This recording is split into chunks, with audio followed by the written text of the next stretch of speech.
We're going live, ladies and gentlemen. Welcome. We're live from the National Incubation Center in Islamabad.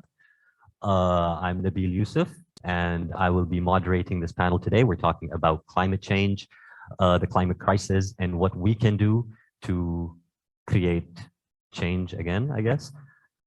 Anam, Rathor, they're both climate action Pakistan. Mr. Azam, Jamil with us today. 40 years, I guess, experience in tourism and telling us what to do and what not to do. Dr. Imran, thank you for joining us. 20 years, I guess, or so. I have so many years of experience. I mean, I'm in risk management and water assessment and so many things, so many awesome things. You're an environmentalist. You're also an activist, all of you. Well, that's me winging this conversation. Let's just get to it. I mean, I was talking to you guys offline, and I feel like such a tourist. I don't even know if what I'm doing is right, if what we're doing is wrong, is what we're doing enough, and how can we actually save the planet? Is it too late or is it not? Speaking of tourism, I want to just jump straight into the 40 years experience over here, sir. Ecotourism ki humne baat ki thi. And honestly, as far as I'm concerned, when I think ecotourism, I think I'm going to Murray in a Prius and I take my food with me and I bring back my trash and I am good, right? That's ecotourism, isn't it? Or what do you say? Oh, wait, sorry, Mike. Is it working? Okay, great. First of all, it's wonderful to be the least qualified person on the panel.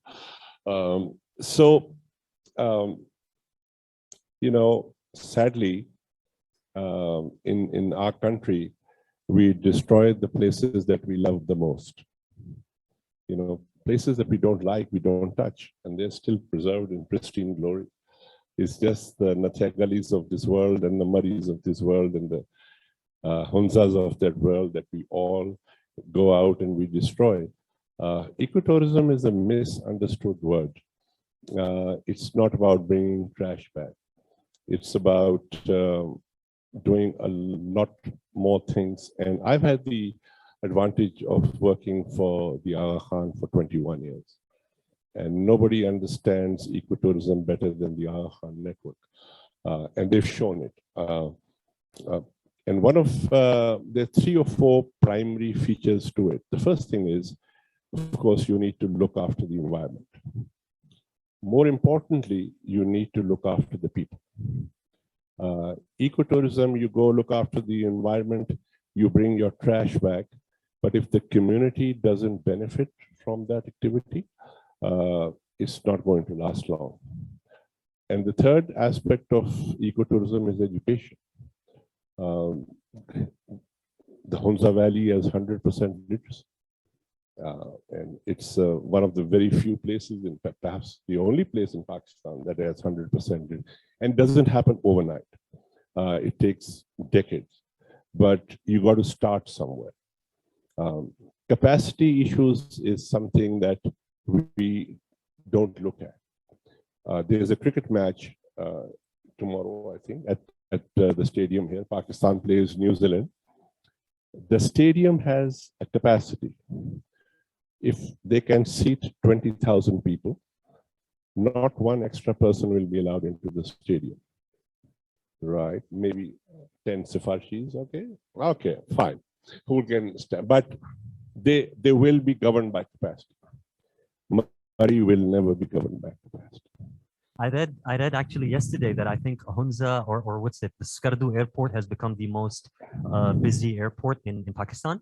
So, I mean, isn't that kind of, we're promoting ecotourism, but at the same time we're sending so many flights over there, or we're sending so many buses and cars, and you know, so how do we kind of balance that? Well, and how do we get there? There's no harm sending flights there. Actually, with COVID, I'm very skeptical of numbers. Skardu airport has not become the busiest because there are so many flights there. It's become the busiest because no other airport is having so many flights. All the flights are shut down everywhere else. So hence, by default, there's no harm taking flights to Skardu. It's when people disembark, what do you do there? Yes. That's where the problem starts. Are there enough hotels? Where are they living? What are they doing? So capacity issues are very, very important. If you all remember, we learned that over Eid holidays, 1.2 million cars landed up in Naran Kaga. Now imagine the logistic nightmare. On the way back, there were cars stuck there for 2 or 3 days. You had elderly people, you had children who didn't have food there. So we need to understand capacities. If Murray has a capacity of 10,000 people a day, and you send 100,000 people to Murray simply because it's easy for them to get there, you will end up into a disaster. So yes, numbers are good. They are good for the local businesses. The Kadai Gosht is very happy. Mall Road vendors are very happy. The shawl sellers are very happy. In our times, we used to buy a cane. We never went to Murray without buying a cane. The cane sellers are very happy. Ice cream guy. Yeah, the ice cream. There was one cone guy who was very happy. I was telling Pervez that when I was, there was a restaurant there called Sam's. And Sam's used to have a dinner and dance thing, and I've actually played there in a band. And people used to do dancing there. In the 70s, I'm still a musician, but I played there. And you couldn't walk down Murray unless you were in a suit in the evening. Oh, wow. Yeah, in the daytime, you could walk down in a pair of jeans, but in the evening, there was a dress code. Very nice. So, but we've come a long way, you know. But so, may, you know, have other people talk, please. Okay. I want to, I want to bring in because I was going to segue back to you, but the community, you talked about community, right? So maybe we can bring in Anam over here. In terms of, we mentioned COVID as well and tourism, but there is, while tourism declined, innovation came up. Like a lot of startups or a lot of businesses started innovating a lot during COVID, just to kind of plug a lot of gaps and so on. We saw a big rise, at least in Pakistan, in investment in delivery services and last mile transportation and so on. Big shout out to Ali and Hadi from the NIC, and they launched Easy Bike. But a lot of other businesses who are you know, motorbike based or car based or trucking based and so on. And how do we, again, the correlation between raising the money, you know, the environment, the community, and uplifting the community, and bringing that investment and, you know, doing good for the country, but how is that affecting us, and how is that affecting the environment? Thank you, Nabeel. That's something I think that you and I also spoke about over the phone when we were preparing for this talk. And one of the things that I like to refer to always is this book by Nicholas Nassim Taleb called Skin in the Game. And it's very important for startups, and the NIC is home to so many startups. Basically, the essential idea for Skin in the Game is that when you are undertaking an activity, are you the person or the organization that's going to be facing the consequences of your action? And that's something that I think is propelling startups to take a bigger role in maybe facilitating their communities, empowering communities they work in, but also to become more and more environmentally conscious than maybe they were before. But on the other hand, it may not all be socially motivated. There's a chance that it's because millennial demands for environmentally friendly services, environmentally friendly businesses, it might be the buzzword. But at the end of the day, having the shift is encouraging, regardless of what the motivations behind it could be. But at the same time, we also have to think about all of the barriers that exist for startups, you know, to be undertaking environmentally friendly ideas. When I was preparing for this talk, I was having a discussion with my mother, who's the prime shopper for our household. And, you know, the perception, I was asking her, so would you, you know, buy things from a new brand for us, for the household consumption? Would you pay a premium for a product or a service that is more environmentally or climate friendly than the services and the provisions we're getting now? And she said, well, if you put it that way, I'll think about it. But I don't think that, you know, she is someone who's very conscious about plastic bags. She stopped using plastic bags around 20 years ago. So she is someone who's very conscious about that. But the correlation to businesses breaking brand loyalty and consumer loyalty, and then also, of course, things that are more environmentally friendly are also much more meticulously produced, and they also have higher costs associated with them. So the user, the consumer does have to pay a premium. So then you also start wondering, are these more environmentally or eco-friendly products then less accessible for poorer communities to access, which would then push them towards mass-produced consumer items that maybe the richer people are letting go of. And this is a phenomenon that we're seeing a lot in Western society. So it's a really interesting topic. I mean, I find this subject very interesting because even as a person myself, I like to go for eco-friendly options, but it cuts away a lot of my salary when I have to go shopping, picking up organic things, trying to eat less meat. So picking up, alternatives to meat, it all becomes very, very expensive. So, for small businesses to be shifting to that side, like you mentioned, the shift towards, tech, using tech-friendly solutions to various issues. I feel like these things are the right way forward, but I also think that if we don't have discussions like this, there is a chance that we might be heading in the wrong direction in some ways. It's the same as in agriculture, when you get the traditional farmed food versus the organic food, and the organic is more expensive, so people would not buy it. It might not look as nice as the other one, but still. Willing to make the sacrifice at the end of the day. Some of them are. Yeah, some of them. Some of them are. Yeah. In some of them, and education, and we're talking about that. So we have you are scared, Dr. Imran. You told me yesterday this is the most scared you have been. So tell me. I mean, we're here. We're talking about saving the planet is easier than. I'm sorry, I put you on the spot, right? But we're talking about saving the planet is much easier than we think. But then when I spoke to you yesterday, it kind of seemed like maybe we're already a bit late. So what's the scene here? Yeah, well, I'm happy to be on the spot. I mean, there's been a spot in my household in a corner where I've set up my computer, and that's where I do these Zoom calls and meetings and webinars. And this is the first time in a year and a half that I'm doing something live. So I'm very happy to be here. So thank you for putting me on the spot. We're glad to have you, sir. No. Is it time to be scared? Should we be scared? Am I the only one scared? Well, look at this. I'm holding a mask in my hand. I mean, I'm very scared right now that I'm not wearing it. I mean, that's where we're at, right? So what's happening vis-a-vis COVID is the same thing that scares me when it comes to environmental degradation and climate change, because they're all linked, right? So it's human intervention into nature has been to such an extent and to such a degraded extent that it's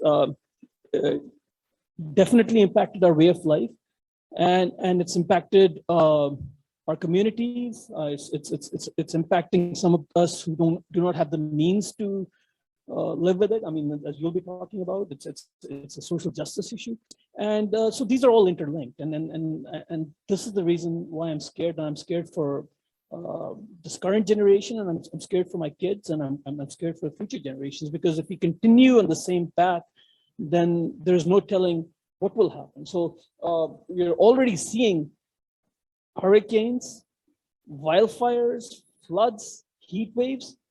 All this is happening while we are trying to do social distancing, while we're in the midst of a pandemic. And this is just a hint of what's to come, because the way we're going, the way our trajectory is when it comes to the release of greenhouse gases into the atmosphere, things are going to be a lot worse in 20 years' time. But we're planting trees, and we're going carbon neutral in certain countries, and we're paying carbon credits in other countries, and we're doing so much, and we're ditching the plastic bag. At least I am ditching the only plastic bag in the entire shopping thing, but everything else is still plastic, is still packed in plastic. So we're still doing stuff. Well, what about that? Is it that? Yeah. Something. So what we're doing is the minimal required to give us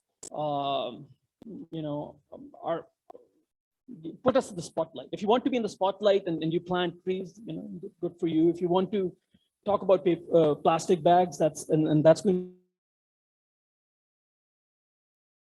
to help you create really going to help us in the long run. I don't think so. So when it comes to climate change, we need to address our energy needs. So I came in a vehicle that uses fossil fuel, right? And when we fly, we use fossil fuels. When our lights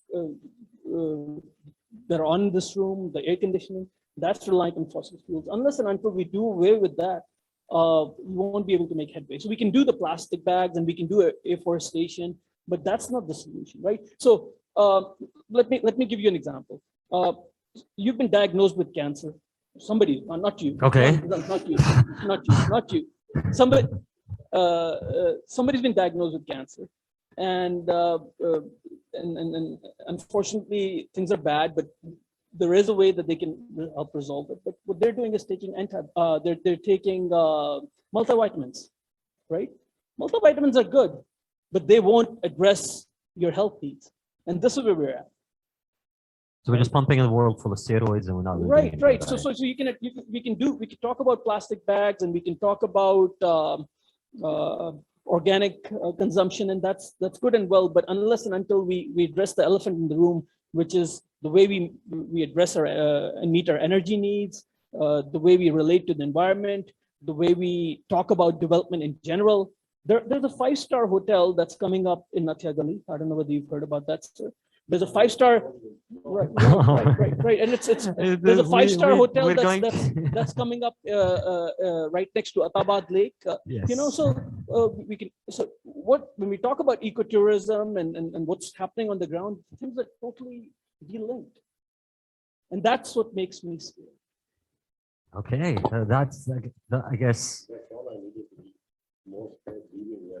Right, that's the thing. So now we're going to, again, I guess we'll take it to the people, the voice of the people, the activist. So with all of this, with everything that we know, with everything that's happening, we don't care. So, but as a mobilizer, as somebody who is a person that organizes others, a person that makes waves and makes sound. So what do we do? What and why are you doing what you're doing if we don't care? So what do we do and why are you doing what you're doing? Tell me about that.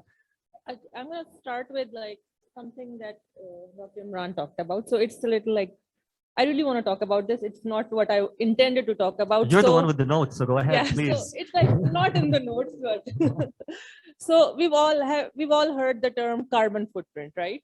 That's how we talk about that. How are we going to save the planet? Our carbon footprint. Let's decrease our carbon footprint. So this is just like, you know, the term carbon footprint, how it came to be. So I think it's around a decade or more ago. So BP is a company called British Petroleum. Mm-hmm. So British Petroleum is it comes in the top 5 to 10 highest carbon polluters of the world. So BP, British Petroleum, hired a marketing firm, so that, you know, to make themselves look good. So they hired a firm, and that firm came up with the term carbon footprint. BP on its website has this, that how can you calculate your carbon footprint? So this carbon footprint term has been put on us when these big capitalistic companies, they want us to think that we are responsible for what is happening and not these structures or these organizations or these billionaires or these, like, you know, these specific people like the top 1% who make the profit. So I just want to start with how we are made to believe that a lot of this is our fault when it actually is the fault of like how the system is not right. So not sure how much we're supposed to talk about, but okay, continue, please. So I wanted to talk about climate justice. So whenever we talk about climate change, and right now, as Anam said, that, you know, how environment and climate change is the buzzword. We just put eco before tourism, and it's like, oh, ecotourism, but there's nothing eco about it. So everyone is talking about environment and climate change, and we say we want to plant trees and stuff. So what actually climate justice is? So, you know, all the things that we are seeing today, from poverty, lack of urban planning, gender-based violence, the economic and social inequalities, all these issues are combined, and, you know, they all are a part of the climate justice movement. When we talk about climate justice, we have to understand that how some people are more impacted by climate change and some people are not. And we talked about how when we talk about climate change, and this perspective of climate change is about lifestyle change, how if we're using if we're not using straws, we're making a big difference. Or if we're not using a plastic kathela, we're making a big difference. But that's not it. If we want to talk about, we have to talk about system change. So as Dr. Imran also said, that there's an IPCC, it's an intergovernmental panel on climate change, and it comes up with a report every other year, and it talks about, the big report came in, I think it was 2018, when it said that we only have 11 years left before catastrophic climate change comes. This year, they came up with another report, and it says we are on the path to destruction if we continue how we are. So by 2020, the climate would be so bad that, living would be an issue. Like, these storms and hurricanes and floods, they'll increase tremendously. So, but do you think like how much carbon we're producing, a plastic straw is going to make a difference? Or how using a plastic bag or not using a plastic bag is going to make a difference?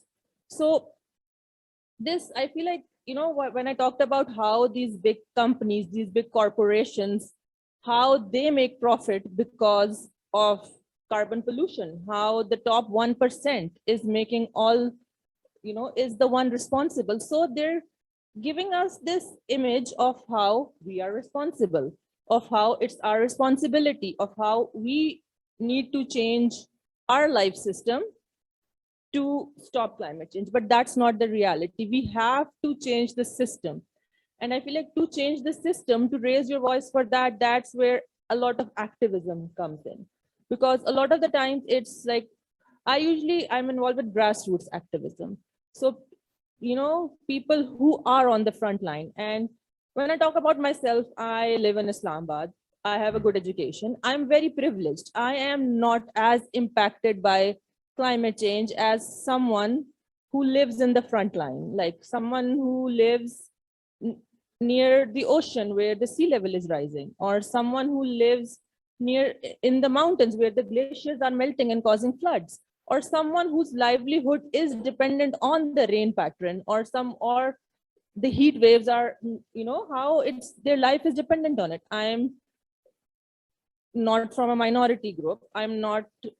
So there are a lot of things that my life is privileged, and all of us, like most of us here, are from a privileged background. So for us to realize that what is actually happening, it's really difficult. So to, for us, what we have to do, what I believe for climate activism or whatever, for movement building or for organizing, we have to talk about equity.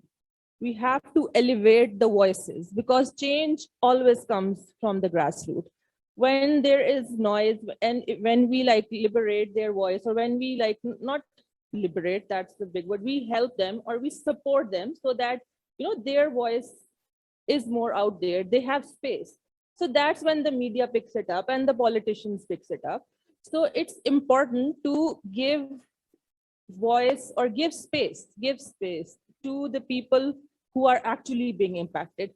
But for us, people like us, or how NIC, what you all are doing, you have to come up with ideas of liberating their voice, but also think of how what climate change is, what it's causing, what kind of business ideas there should be, not how the government is telling us or how these people are telling us that a kapde ka thela or a bag like that is going to save us. It's actually not.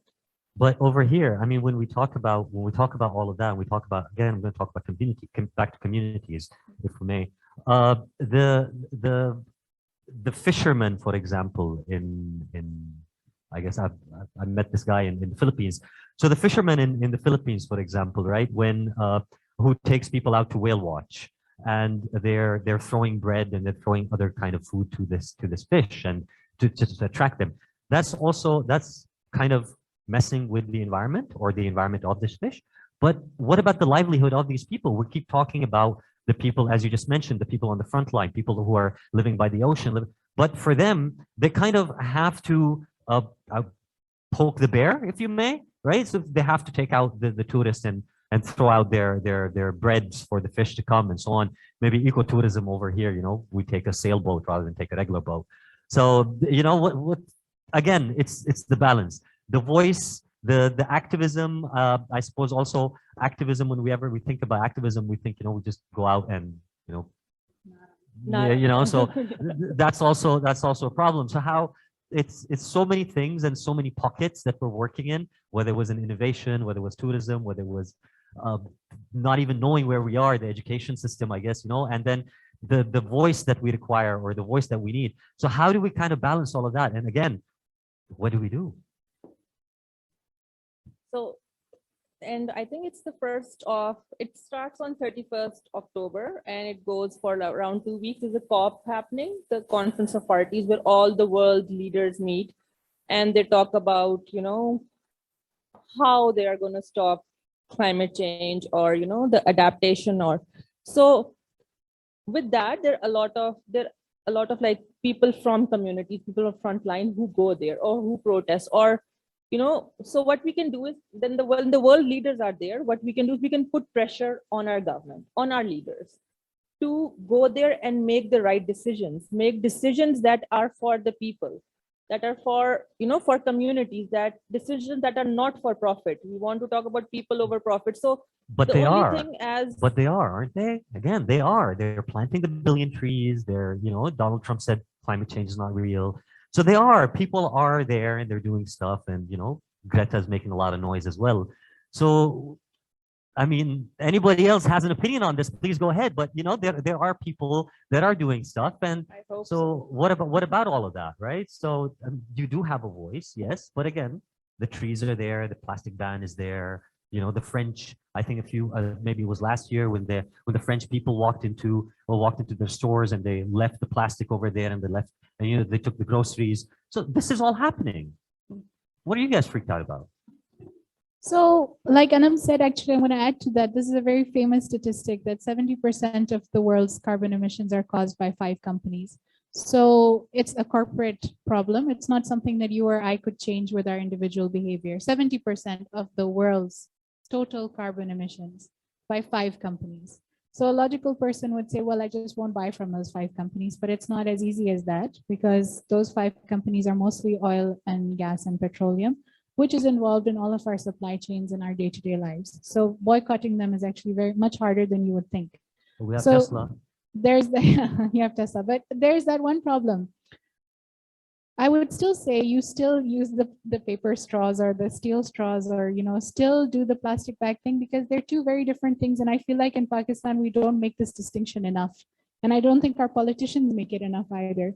The environment and climate change are 2 different things. If you are saving water, if you're not letting your tap run for longer than it needs to while you're brushing your teeth, if you are using less plastic, if you are changing your consumption patterns, you will be able to make at least a minuscule amount of change in your immediate environment. Will that change the climate? No, it won't. What will change the climate is if you, again, are an activist, you raise your voice and you force your governments to raise their voices at forums like the COP to force the big corporations to change their ways. Right now, the subsidy to fossil fuel companies is much higher than the funding that the GCF is getting to combat climate change through mitigation or adaptation actions. Governments are actively subsidizing fossil fuel companies. We need to take these facts into account rather than telling our people to change. But climate change activism is not easy, and there's a reason for that. With most other kinds of activism, so if someone is, for example, advocating for a change in a certain bill or a certain law, you would see the result. It's either going to happen or it's not going to happen by next week, next month, or maybe within a year. But in the case of climate change, it has been many, many, many years in the making, and there have been many, many attempts to cover it up. I believe the first time the issue of climate change was taken to Parliament was the year that I was born, which was 1988. Governments, politicians, corporations all knew about this for now 32 years, and they did nothing about it. So, and the thing is, this issue has been since industrialization, climate change. We have known that carbon emissions are changing our climate. We know that it's causing warming, but we've not been doing much about it.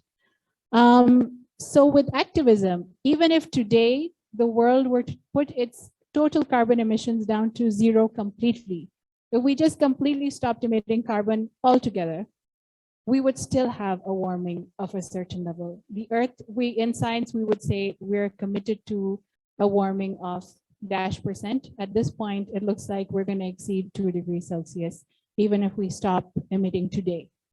So the issue is with climate activism, it's very, very difficult to see results. We can go out and march on the streets as much as we want, but we're likely not to see results. Probably it's going to be our children or our grandchildren that are going to see the results of our activism, because the climate takes its time. Nature takes its time. It doesn't work on human time frames. But, okay, so being World Ozone Day, I guess today, what can we, and I mean, there is, dang, I came into this, I wanted this to be a fun conversation. You don't do fun at all. You don't do fun at all, you guys. Come on, I mean, even the tourism guy is quiet. So we microplastics, hole in the ozone, the floods, the hurricanes, all of that. We don't have much to look forward to, but what do we look forward to? Working? Okay. So you mentioned the ozone layer, and it's the World Ozone Day.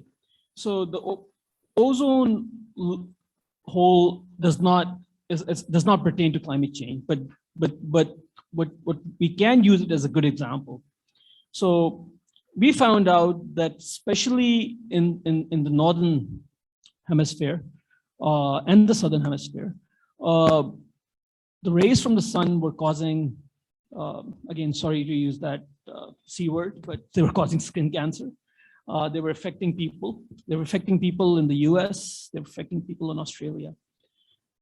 The world came together in something called the Montreal Protocol, and they decided that chlorofluorocarbons, something that used to be used in the old refrigerators and air conditioners, the wall air conditioners, if you've got them, they used to be used in spray cans, the hair spray cans. If some of us who are old enough to remember, they'll remember those, So, and they decided that we had to do away with all of this in order to ensure that the ozone layer bounced back into original shape. And they started working on it. The Montreal Protocol came into play in 1987. It's called the Montreal Protocol because that's where the world gathered, just like the world gathered in Paris for the Paris Climate Agreement. It's worked. The ozone layer has been rehabilitated. We do not hear about warnings to the Australians or the Americans to not go out on certain days on the beach, for example, that used to happen. Why is that? I think that's a climate justice issue as well. I think there is a dichotomy here between the haves and the have-nots. We who are sitting here in Pakistan are the have-nots. We have our haves and have-nots even here in Islamabad, but globally speaking, Bangladesh, Philippines, Pakistan, the small island states, the African countries, we're all have-nots. The haves are the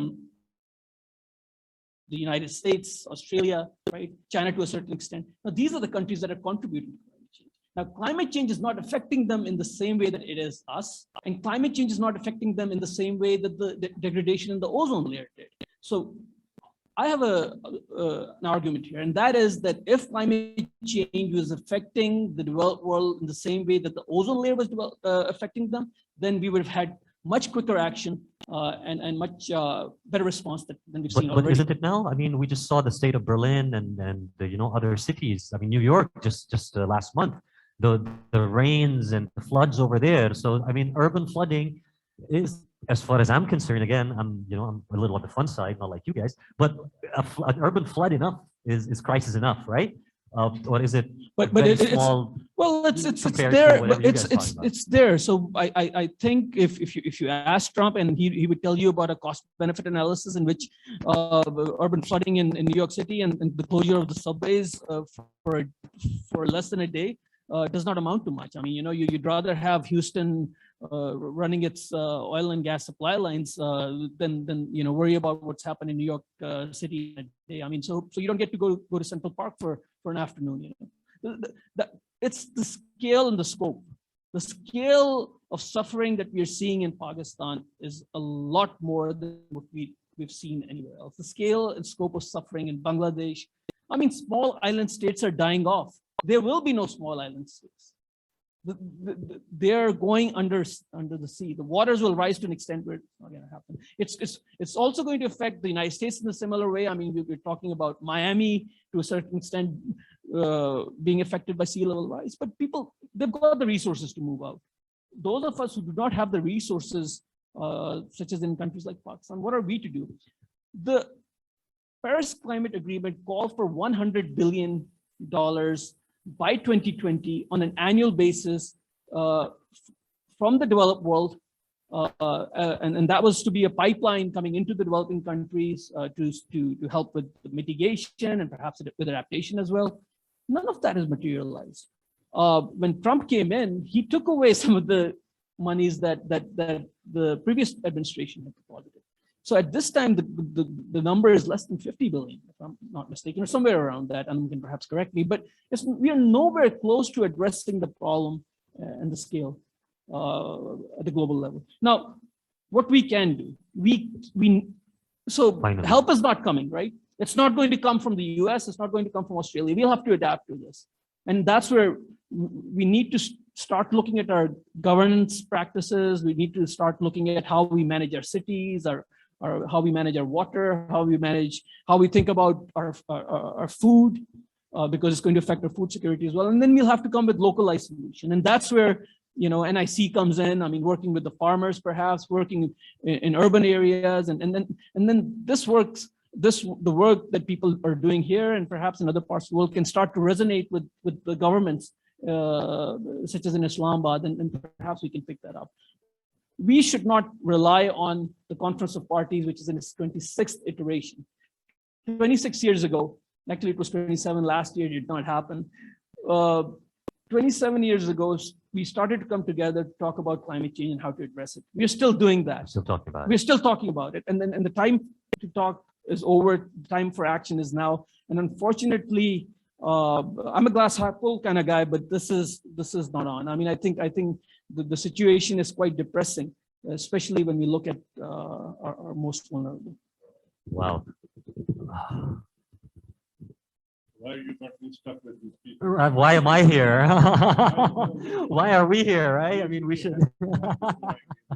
I actually want to ask you about that. It's like, it's like we seem to have not really a climate crisis or an environment crisis. It seems you work with, you work with tourism, so I guess you kind of with human need and human, the human psyche. So it seems to be a moral problem rather than any other problems there. Talking of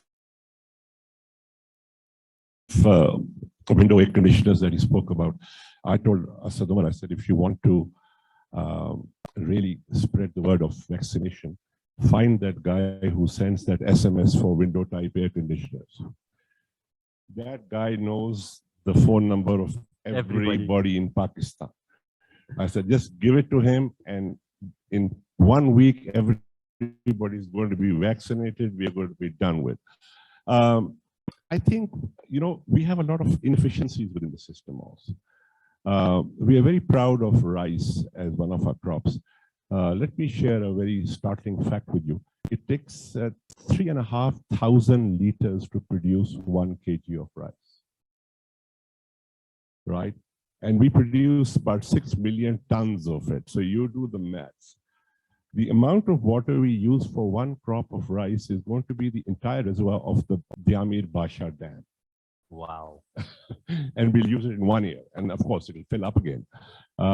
In hospitality, when people come to test 5-star hotels, the shower dispersal has to be 5 gallons a minute. So they put a 5-gallon bucket there and they turn the stopwatch on and they turn the shower on, and it better be filled up in that 1 minute. Otherwise, you're in trouble. I hope you don't have to do that with every bathroom. Well, it's a 5-star rating requirement. So Wow. inspectors come and they want now. So if you're taking a shower and the shower lasts about 10 minutes, you're actually spending 50 to 60 gallons of fuel, right, of water. This is one room. The Islamabad Serena has 365 rooms, average occupancy 80%. You do the mass of water at every morning at shower. You multiply that with the Marriott, and the PC Lahore is not even. I used to be CEO of Hashu, and the PC Lahore, I don't even call a hotel, it's a city. Okay, it's really a city. You know, it's endless. And imagine, so we've become quite inefficient in our. My wife stopped the use of showers in our house 15 years ago. We use balti. The balti gets filled, and you do that. And believe me, we use 20% of the water we would by wasting it on a shower. So yes, we do that. Coming to what the lady, I'm not going to comment on what the ladies were saying, they just depressed me further. But hospitality, coming back to hospitality, you know, community ownership, she said grassroots level. Regrettably, people at the grassroots level are the least worried about the environment because it's a matter of survival. You can't tell a poor community ki ye darakht mat kaato. The fisherman in the Yeah, Philippines, he needs has to cut throw it the bread. to make food, right? You provide him an alternative, and then you tell him. What the Aga Khan network did when we made Shigar and Kaplu, the two forts that we restored, we handed the forts over to local communities. They take all the profit and they protect it like it's their own asset. You know, so you make communities a partner in the network, and one of the conditions of ecotourism is that you involve communities. Here, people from Lahore will go set up hotels in Kagan Naran, make lots of money and take it back to Lahore. And all the guys in Kagan Naran, they only hire as waiters and stuff like that who they can bully around. So until communities are involved and they become a stakeholder, I think, like she said, we're not going to see it in my lifetime, especially not in my lifetime. These guys may see the fag end of it. I'm definitely not going to see it. But it's. I think we need to get involved at the lower level. We don't have a solution. If 5 companies are giving 70%, which I have just learned, there's very little I can do about it. What can I do? I can't walk tomorrow. I'm too old to walk 20 miles. I still have to drive a car. And so, I don't know. When is the tea being served? I mean, I'm just thinking I turn off the light for an hour every evening. I'm scared. You guys, I mean, seriously, this was depressing more than anything else. Sorry, you were fidgety. You have your paper with you. What do you want to say? Please just go ahead, man. Keep She's talking. on page 19 What more? right now. This is I don't this think I is said ridiculous. anything that I Come wrote. on, guys. Give me some good news here. Some kind of good So news. I was just There looking, has I to was be like, something. oh, Dr. Imran talked about around the same thing that I wrote. So I'm just going to read it again. But yeah, I'm just going to reiterate what Dr. Imran said, that climate change, it's a crisis of inequality. It does affect everyone, but it affects some people more than others. And in our case, it is affecting global south, the least developing countries like Pakistan more. And the people who are responsible for climate change aren't bothered. They just put some funds in the Green Climate Fund, and then, we do some projects. And what we are doing is we are doing adaptation. Like adaptation is we're telling our people how to adapt to the change. But we are planting trees. So let's just say we are in the mitigation game a little, but that's not gonna cut it. So I see the look on your faces every time someone says tree, but okay. So we also have to put pressure on international government. Like we can't do it that much, but at least please think of the people. We need a system change. The system as it is cannot continue. And here I want to talk about the Green New Deal. It's something that came up in 2018. It was a young activist group in the US. And what they did, they started with the midterm US elections. And they said that we're gonna only elect people who have climate friendly policies. First, they said that you should do a no fossil fuel money pledge, that if you want to run an election, you should do a pledge that I won't take any campaign contributions from the oil and gas industry, because when you take money from them, your policies or whatever decisions you make will be favoring them. And then they supported like the young people. Like I actually was working with, I worked as a fellow with the Sunrise Movement. And, you know, they were like, I was in my 20s and they were like 18, 19-year-olds who were taking a gap year from university or like taking a year after high school. And they were working that summer to elect people who will make climate friendly policies. So, and after at that time, a lot of like Democrats and people, they supported one. And then they came up with this thing, they put a proposal forward. It was called the Green New Deal. They said that in the next 10 years, we want the US to transition to 100% renewables. We want a just living wage and jobs for everyone who wants them. Because, you know, when we talk about climate change, we say, oh, oil and gas are evil and bad. But, you know, there's the people at the top who are making the profit, who are few. But then there are people like us or people who work there. So if we close those industries, what are those people going to do? We can't talk about justice when cutting something completely would affect so many. So that's where the just transition comes in. That's in the Green New Deal they talked about in the next 10 years. You talk about how we are going to transition slowly. We're going to make a system that we're going to slowly stop all the things that are, you know, dependent on fossil fuels or any process. And then we're going to start making green jobs so that people can transition from one job to another. So there's no poverty, so that, you know, if you're educated, you can get another job. But if you're working at a low level, you're not that educated, you're just working at a labor position. And if the skill that you have is not needed anymore, so how is that justice? That's not climate justice. So we should realize that just transition is very important. We shouldn't just say, let's just close this up. Like how I'm going to talk about how the plastic ban in Islamabad was, let's just cut it. No more plastic. But and it was only on plastic bags. So what was it? It was people who work in cottage industries, people whose livelihood depended on making those bags. You're just saying from in a 2 months time, there won't be any plastic. But what we're not addressing here is that the top 3 or 4 plastic producers in the world are companies like Coca-Cola, Pepsi, Nestle. So we're saying, no, single-use plastic is a plastic that is used once. That's like a Nestle water bottle or a Coke water bottle. So we're not saying, no, they can still continue because they control the market and, you know, they make the money.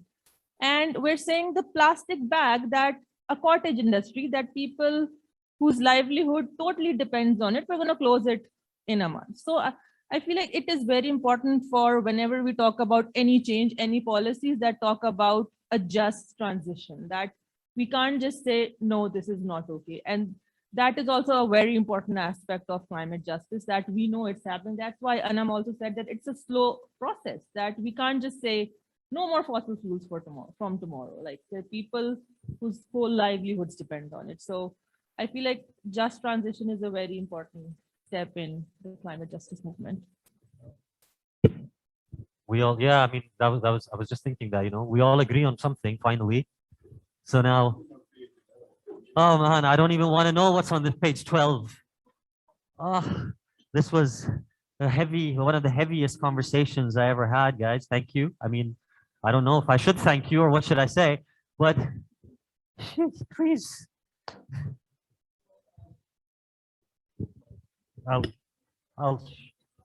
Okay, there we go. I want to run away from here, you know. I want to get out of here. Haji. So my name is Kareem and I am a software engineer, but I'm here because of my passion and interest in this topic. So yeah, I agree with all of these people. it's a very grave situation. And there's a behavioral scientist who said that if you wanted to devise a problem that nobody could care about, it is this climate problem. So that's the problem. But I still feel that there are things that are happening and awareness will go a long way.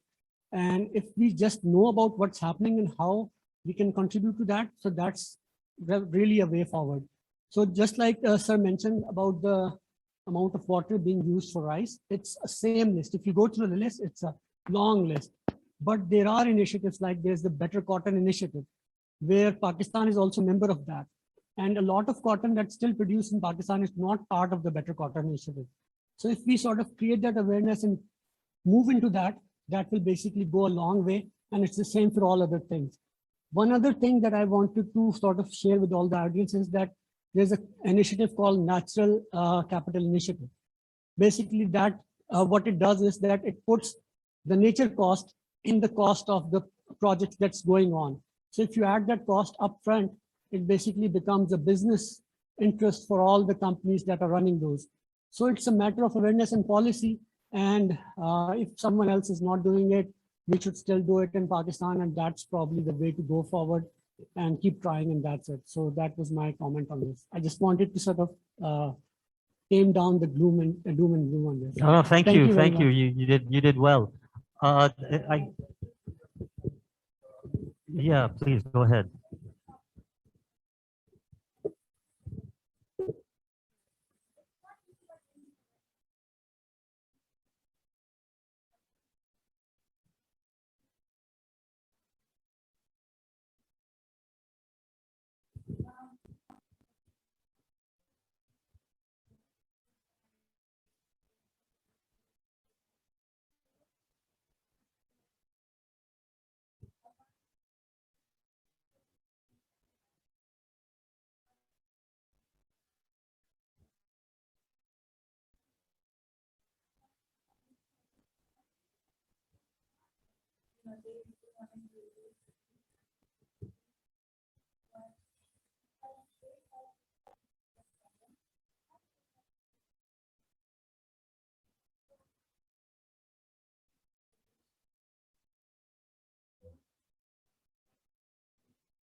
Now, so the solutions have to make Thank you. economic sense. It has to make sense to a community member. Why should he change how much water he's giving his cotton?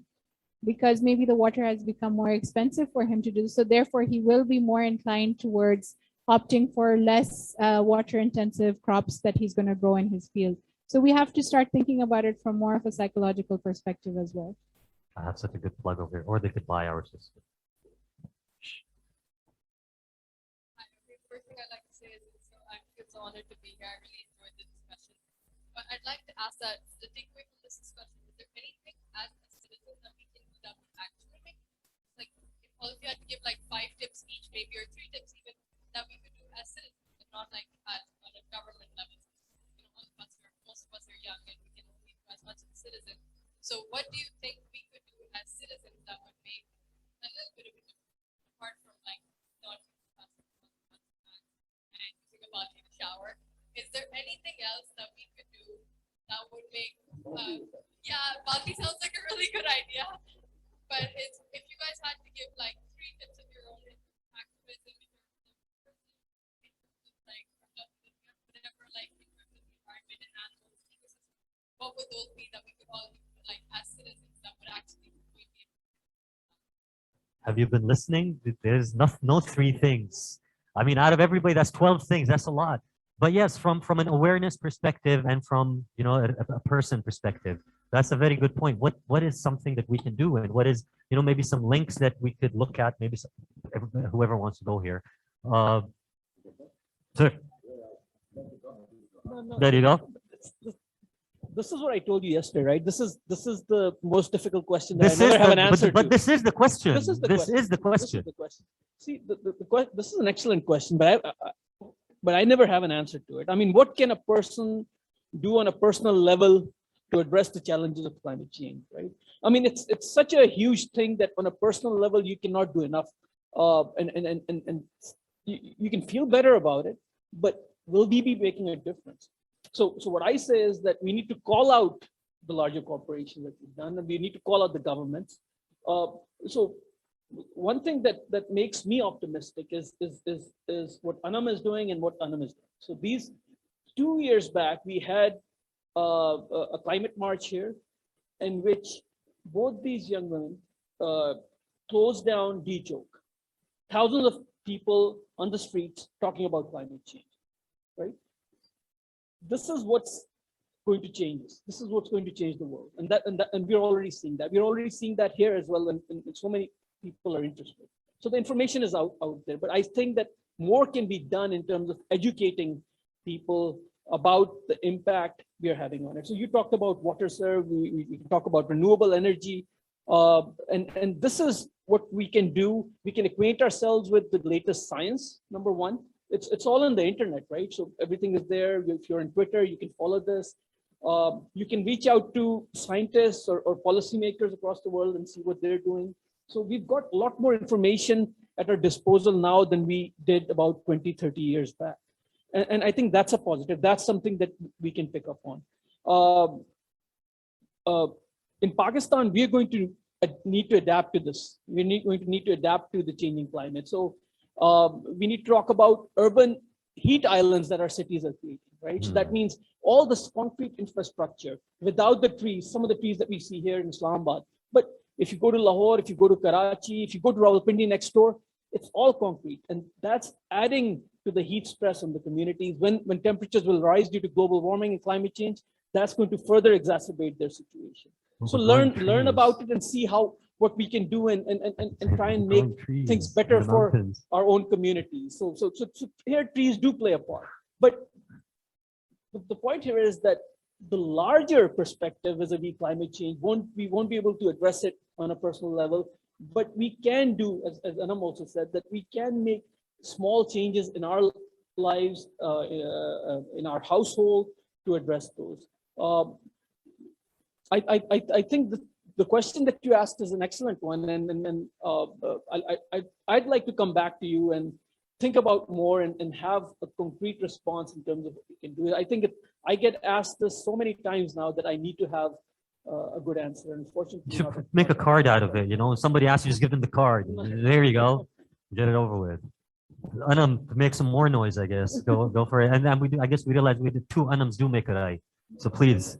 So yeah, the thing that I'll say is, yeah, make noise. Like, say, like, tell your elected leaders, tell them this is what we want. You're here to serve us and serve the country, and the system as it is not working, and we need to change that. So I think raising your voice is very important. But apart from that, small changes in life does matter to some extent. Like, we really have a water shortage in this country, and planting trees does work. Like, if it's really hot out there, like the temperature is increasing, we are having more heat waves. So standing under a tree, you'll know that it's much cooler. So I have this small list of, when you're giving a presentation at a community level or somewhere, you tell them how we can make our environment around us better. So if there are more trees and, the heat waves are there, it will be less as bad. Or if you paint the roof of your house white, it won't absorb that much heat. So that would also be a cooling effect. And don't waste water if there are open drains, because there's a lot of dengue and a lot of diseases that are spreading right now. So make sure that the drains are not open and there's not a lot of waste. So we can make our life better. I'm going to give an example of the urban flooding that happened in Islamabad. Like, it happened in 11. And they were saying it was a cloudburst, or how because of climate change, the weather pattern is going haywire and there are more rains, and not as how it was expected, but a big cause of it was bad urban planning. That's what happened in Karachi. So and the drains that we have, they're choked with plastic waste. So our city is less of a concrete jungle than other cities, but when there's the water cannot infiltrate down, the drains are all clogged up. So where will the water go? And it will just stand there. So what we can do is make sure that we don't use that much plastic, or we educate people around us to not throw plastic in open drains because all this plastic is choking the drains up. And with the climate, with how the climate is changing, with more heat and more rain, the urban flooding can become something that will happen more often. So there's small things that we can do to sort of like adapt and change to the changing weather patterns and climate. Okay.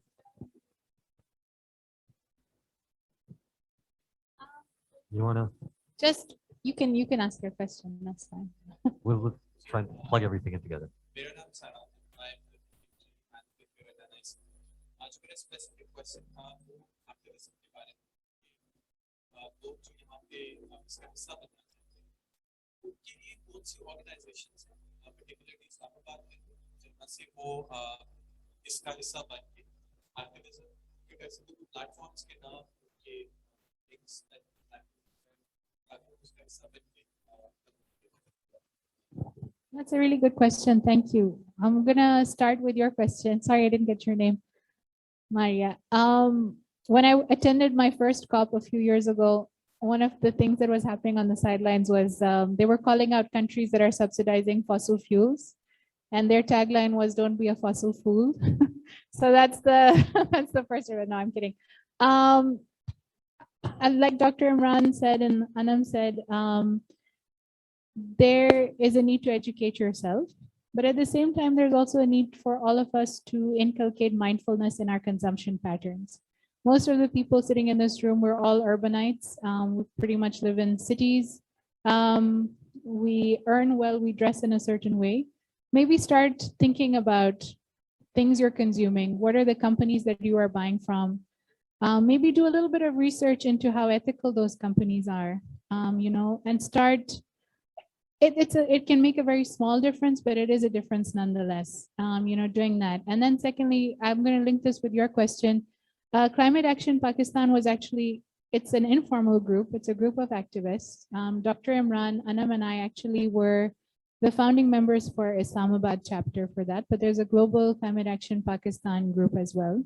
We're pretty much a tech-based group. We organize on, Anam is very good at it, I'm terrible, on WhatsApp and Facebook and Twitter, and we have all of these accounts. Because of the COVID pandemic, we haven't been able to do as many events as we usually do, but we do try and stay in touch. We do try and help each other out as much as possible. And we also have pretty engaging discussions on our groups all the time. But I found the group to be very helpful. If you need information, if you need a person to help, there's always someone in the group that's willing. There's also a group called Women in Energy Pakistan. That's a women-led group, and it generally has very good resources as far as women are concerned. And then, of course, I think Zuna sitting here, there's smaller local organizations that are doing a very good job in terms of environment. The Park Mission Society is one of them. I visited some of their recycling projects. Saima is sitting there as well. They were really nice. They took me over to see how they're helping their communities organize their solid waste and turn it into fertilizer, which they are then selling to make a profit. They have a very good model going. So there's a lot of ways I'd be happy to discuss with you at the end of the webinar. And as a follow-up, I think what we'll do is we'll share some links in the coming days of all the details and everything that how you can stalk these guys and get the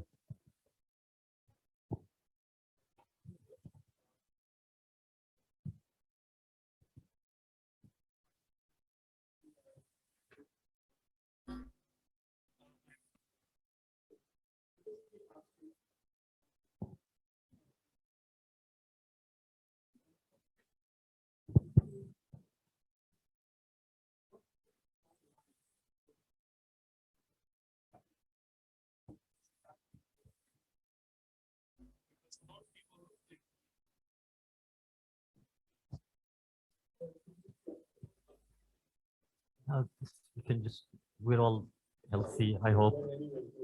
I mean, according to according to these guys, we don't have a chance, bro.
I mean, who wants to go here? I'm just. I hope there's an answer to this question.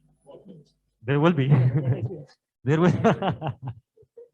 So as to your first question, when do we know that we've done enough? I think there is never that time. So because of the dire situation that we're in right now, we can always do more, right?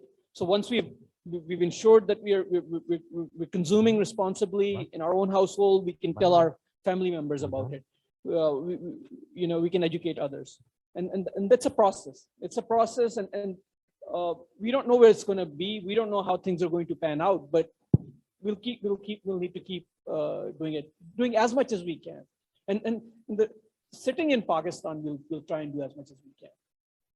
Your second question is very important because that's where lies the answer to our collective salvation. So even though we've highlighted why the US needs to do something, and Australia and Saudi Arabia and European Union, we are also contributing to climate change. What level we are, it's there, and we need to eliminate that as well. And we need to move to a renewable future.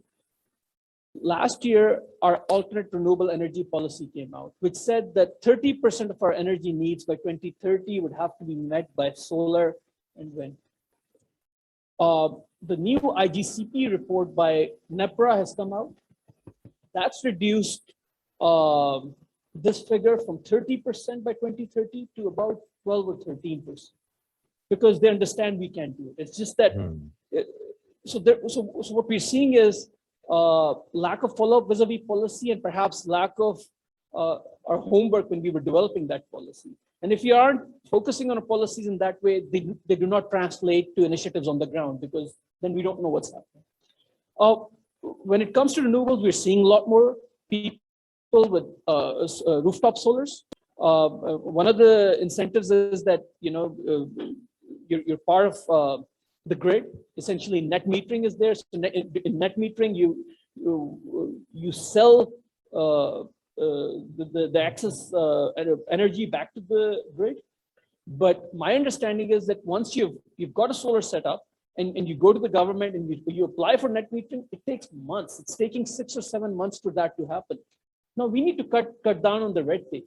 We're in a digital era. I mean, we're sitting here at NIC. I mean, this is something that they can come to you and say, look, this is the problem we're facing. How can we do with the paperwork so that everything is digitized? The day you get your rooftop solar set up is the day you get connected to net metering.